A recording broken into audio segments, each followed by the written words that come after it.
আমি এখন যে জিনিসগুলো দেখাবো সেগুলো হচ্ছে কবিতাচর থেকে আমি পেয়েছি। আর এই দিনটিকে স্মৃতিমধুর করে রাখতে আমি এই ভিডিওটা রেকর্ড করছি। আমি জানি না কেমন হবে, বাট আমি করছি।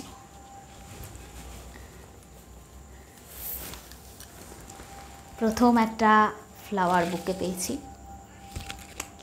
খুব সুন্দর, ধন্যবাদ।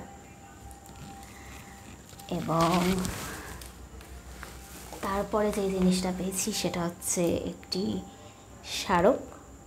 এটাও খুব সুন্দর হয়েছে।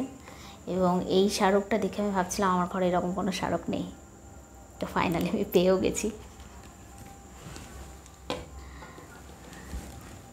আর সব থেকে ইম্পর্টেন্ট এবং সব থেকে ভালো জিনিস যেটা আমি পেয়েছি সেটা হচ্ছে এই জিনিসটা।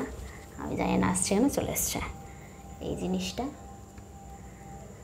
খুব সুন্দর এবং এই ছবিগুলোতে সবার ছবি আছে, ঠিক আছে। এখানে আমি, সঞ্চিতা দি, দেবাশিস স্যার, এখানে আমি, দেবাশিস স্যার, এখানে কবিতাচরের এই রিসেন্ট একটি প্রোগ্রাম হয়েছিল সেখানে সবাই রয়েছে এবং আমি প্রত্যেকটা ছবি দেখাচ্ছি।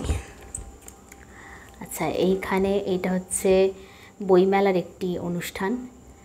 তারপরেরটা হচ্ছে ইচ্ছে ডানার অনুষ্ঠানের, যেটা পিঙ্ক শাড়িটা।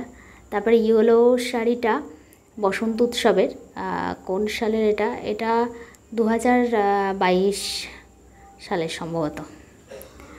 তার নিচে আছে 2022 বা এরকম সালের হচ্ছে এটা।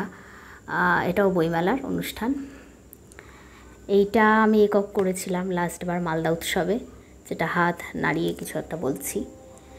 তারপর এইটা আছে, এটাও বইমেলার, এটাও 1-2 বছর আগের বইমেলাতে মিষ্টু দিয়ে এসেছিল এবং সবাই মিলে আছি আমরা। আর এইটা দেখা যাচ্ছে না, এইটা অনেক পুরনো ছবি। এই ছবির বয়স 10 বছর হয়ে গেছে সম্ভবত।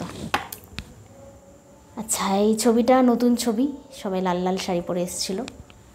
আচ্ছা, এইটা সব থেকে পুরনো, মানে এটার থেকেও এটা পুরনো, ঠিক আছে। এটা 2013 হবে। আচ্ছা, এটা হচ্ছে আমাদের শিবতাণ্ডব, যেটা আমাদের হিট প্রজেক্ট, সেটা। আর এটা এর আগের বছর গুরু পূর্ণিমার ছবি। আশা করি, জানি না এগুলো ইনফরমেশান কোনো কাজের কিনা, তবে আমার জন্য খুব স্মৃতিমধুর এবং খুব আনন্দদায়ক, তাই জন্য আমি এটা রেকর্ড করে রাখছি। এখনও জানি না এটা আপলোড করবো কিনা, বাট আমি রেকর্ড করে রাখলাম। Thank you.